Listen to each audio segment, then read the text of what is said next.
తెలంగాణ రాష్ట్రంలో కాంగ్రెస్ ప్రభుత్వ వైఖరిని నిరసిస్తూ అవినీతి అక్రమాలకు పాల్పడుతున్నారు. ఇచ్చిన గ్యారంటీలు అమలు చేయలేదంటూ మానకొండూరులో ధర్నా చేస్తున్నారు. పెద్ద ఎత్తున కార్యకర్తలు నేతలందరూ మోహరించారు. దీనికి సంబంధించి పోలీసులు సైతం చాలా బందోబస్తు ఏర్పాటు చేశారు. మనతో మాట్లాడడానికి మాజీ ఎమ్మెల్యే సాంస్కృతిక శాఖ మాజీ చైర్మన్ రస్మై బాలకృష్ణ ఉన్నారు.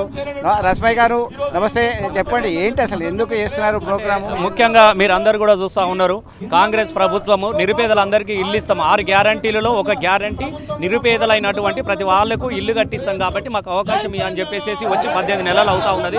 18 నెలల తర్వాత ఇలా 3500 ఇండ్లు వచ్చినాయి అని చెప్పేసి ప్రచారం చేసుకొని పాపం అనేక మార్లు ప్రజలందరూ పేద ప్రజలందరూ కూడా పాపం అష్ట కష్టాలు పడుకొని ఆడ ఈడ రూపాయి తీసుకొచ్చుకొని జిరాక్సులు తీసుకొచ్చుకొని అప్లై చేసుకో ఉన్నారు. గ్రామ సభలలో వాళ్ళ పేర్లు కూడా అనౌన్స్ చేసిన 48,000 మంది 6 మండలాల్లో కలిసి అప్లై చేసుకుంటే మీ అందరు కూడా ఇండ్లు ఇస్తా అని చెప్పేసి ఆ రోజు గౌరవ ఈ ప్రాంత ఎమ్మెల్యే గారు మీకు అందరికి ఇండ్లు వస్తాయని కూడా చెప్పినాడు. ఇవాళ తీరా టైంలో చూస్తూ ఉంటే ఏ గ్రామ సభలో కూడా వాళ్ళ పేర్లు చదవకుండా కేవలం వాళ్ళకు నచ్చిన వాళ్ళవి వాళ్ళ పార్టీ కార్యకర్తలై లేకుంటే ఎవరైనా డబ్బులు పెట్టి కొనుక్కున్న వాళ్ళకు మాత్రమే ఇండ్లు వచ్చినాయి తప్ప ఏ పేదవానికి కూడా అంటే అరకొర 1-2 రావచ్చు, నేను కాదన్నట్లే. కానీ ఇలా 100% కేవలం వాళ్ళ అనుచరులకు ఉన్న వాళ్ళకు మాత్రమే ఇండ్లు ఇచ్చారు. కాబట్టి లేని వాళ్ళందరూ కూడా ఇవాళ మా దగ్గరికి వచ్చి అడిగారు, సార్ ఇదేం అన్యాయం ఉంటాయి సార్, మేము ఇండ్లు లేక ఇలా ఇప్పిస్తారు అప్పిడిస్తారని చెప్పేసి మేము ఎదురు చూస్తూ ఇన్ని రోజులు మేము ఎదురు చూసినాం సార్, మాకు ఇండ్లు రాలేదు సార్, ఉన్నోళ్ళకే ముగ్గులు పోసిపోతున్నారు సార్, లేనోళ్ళ పరిస్థితి ఏందనంటే మరి అందరం పోయి అడుగుదాంపా అని చెప్పేసి ఇలా వీళ్ళందరూ కూడా లబ్ధిదారులు మా పార్టీ ఆధ్వర్యంలో ఇక్కడికి రావడం జరిగినది.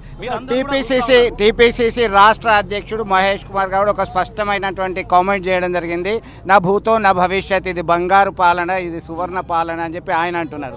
మరొక వైపు ఏమో మా పైన కాంగ్రెస్ ప్రభుత్వాన్ని ఊర్వలేకనే వీళ్ళు విమర్శ చేస్తున్నారు అని ఒకటి. ఇప్పుడు ఉన్నోళ్లకు దోపిడీదారులకు బంగారు పాలన, పేదోళ్లకు మాత్రం ఇది శాపంతో కలిగినటువంటి పాలన, దరిద్ర పాలన అని చెప్పేసి చెప్తా ఉన్నారు.